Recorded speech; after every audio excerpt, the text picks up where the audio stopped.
To fix the E26 error code on a Siemens washing machine, it's essential to understand what this code means.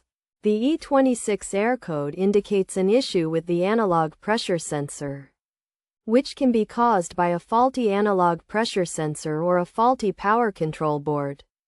To resolve this issue, start by inspecting the analog pressure sensor located at the back of the machine.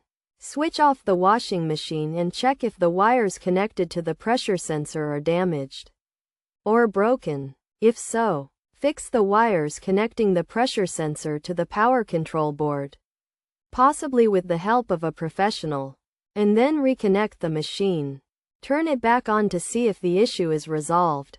If the E26 error code persists, consider replacing the power control board.